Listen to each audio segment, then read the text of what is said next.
La méthode des 5 pourquoi permet de rechercher les causes profondes d'un problème tout en clarifiant les relations entre elles. C'est l'une des rares méthodes de résolution de problèmes qui est facile à mettre en œuvre et qui ne requiert pas d'analyse statistique.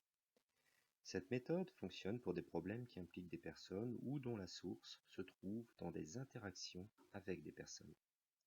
Au jour le jour, vous pouvez l'utiliser pour résoudre des problèmes qui se posent à vous durant votre projet.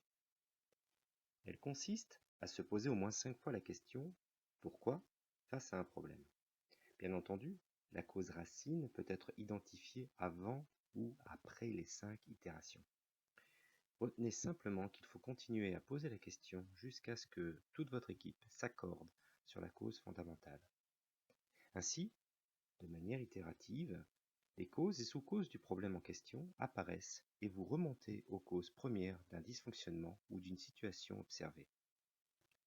Le diagramme d'Ishikawa, que l'on appelle également arête de poisson, peut vous permettre de formaliser et présenter clairement les causes obtenues. C'est l'une des nombreuses techniques que je traite dans mon livre, et si vous souhaitez avoir plus de détails sur cette dernière technique, n'hésitez pas à consulter le livre. En règle générale, les équipes s'arrêtent à l'identification de la première cause du problème. La méthode des 5 pourquoi aide les équipes à dépasser ce stade en lui permettant de travailler sur une cause réelle plutôt que sur les symptômes d'une situation. Dans un premier temps, tentez de formaliser la question qui caractérise et décrit parfaitement votre problème. Cette formalisation doit permettre de concentrer les efforts de l'équipe vers la résolution du même souci. Ensuite, posez la question pourquoi et écrivez la réponse au-dessous du problème. Si vous n'avez pas encore obtenu la cause racine de la question posée à l'étape précédente, demandez à nouveau pourquoi et écrivez la réponse en dessous. Posez à nouveau la question du pourquoi jusqu'à ce que l'équipe soit d'accord sur la cause racine du problème.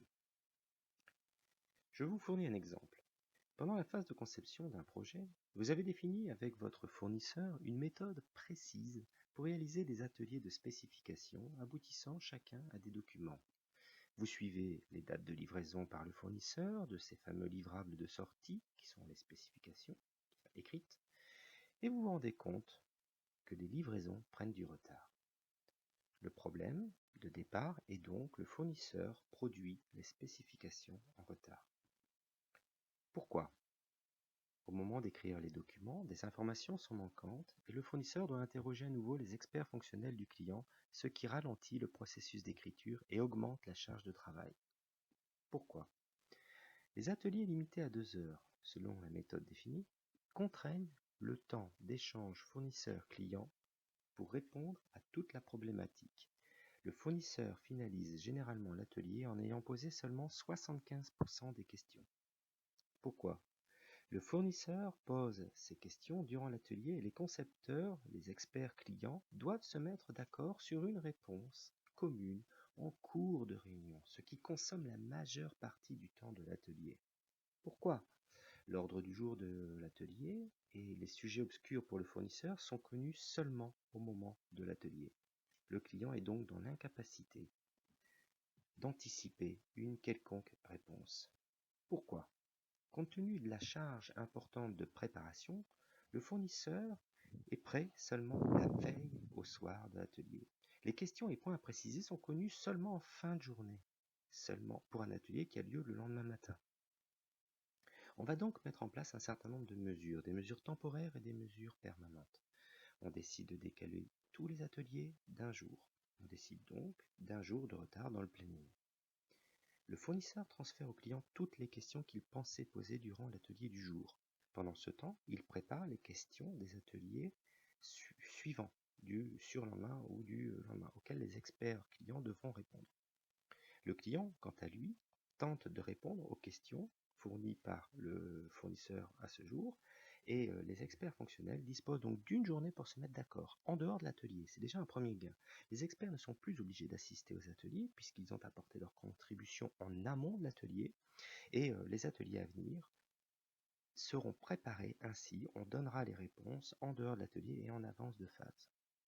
En termes de mesures permanentes, on va modifier la méthode pour garantir que le fournisseur se pose bien posent bien les questions au plus tard un jour avant l'atelier et fournissent au client l'ordre du jour précis de l'atelier à venir. De même, on va s'assurer que le client, lui, réserve du temps pour répondre aux questions données par le fournisseur avant chaque atelier.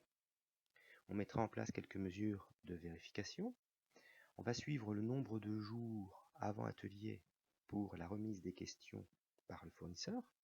On va suivre le taux, l'évolution du taux, nombre de questions avec réponse client sur nombre de questions fournisseurs. Ce taux doit s'approcher de 1.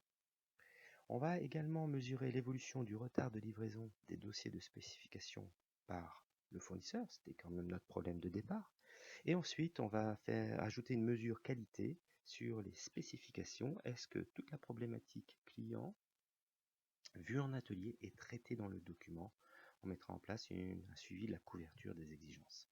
En conclusion, les bénéfices de la méthode sont nombreux, mais le principal, c'est de garder en tête que cette méthode est bien plus qu'un processus itératif où l'on pose toujours la même question. L'utilisation de cette méthode facilite vraiment le regroupement des bonnes personnes autour de la table pour traiter un problème commun en recherchant les causes premières du défaut observé. N'hésitez pas à utiliser cette méthode parce qu'elle va vous apporter énormément de bénéfices durant tout votre projet.